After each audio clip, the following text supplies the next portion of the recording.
S, வீடு, schools, hotels, store room எங்கெல்லாம் partition wall கட்டணும்னாலும் இப்போ பில்டிங் ஓனர்ஸோட first choice Renocon rapid wall panels. இப்போ எங்க போய் பாக்குறீங்களோ பாருங்க சொல்லுங்க. இப்போ சொல்லுங்க எங்க பாக்குறீங்களோ பாருங்க சொல்லுங்க. இப்போ அவர் சொன்னார்ல நீங்க போய் எங்க போய் பாக்குறீங்களோ பாருங்க அப்படின்னு.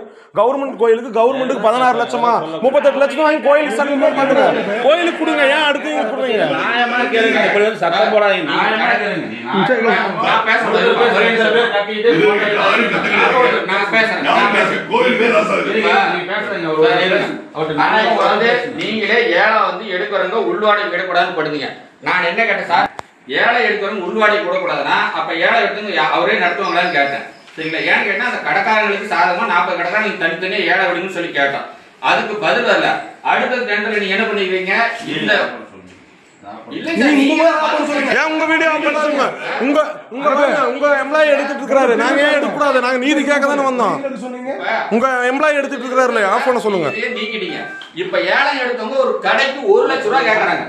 நீங்க டெண்டர் 16 லட்சம் ரூபாய் ஏழுங்க. 20 லட்சம் ரூபாய் யாருக்கு நட்டம்? கோயிலுக்கா இல்ல கடை எடுத்தவனுக்கா? இல்ல இப்ப இந்த 20 லட்சம் ரூபாய் எடுக்கிறவங்க வரக்கூடிய பக்தர் தலையில தான் இதெல்லாம் விடுவோம். 40 ரூபாய்க்கு விற்பா. நீங்க போய் கேட்பீங்களா? 1 லட்சம் ரூபாய்க்கு 60 நாள் எடுத்து அவன் கடை என்ன நடத்துவான்? இல்ல நீங்க கோயிலுக்கு வருமானம் பண்ணுன்னு சொல்லுங்க, நாங்க போயிடுறோம். கோயிலுக்கு நீங்க நட்டப்படுத்திட்டு வியாபாரியும் நெசி விட்டீங்க. எங்க வெளியில இருந்து வந்து கடை எடுக்கிறான். பொது டெண்டர் வந்து பொது உள்வேலைக்கு வந்து இப்ப முன்னிலையில போட்டுருக்கீங்களா?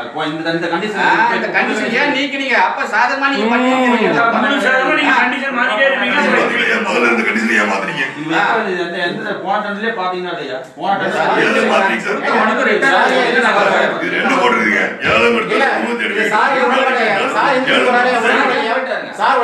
உடன்படலையா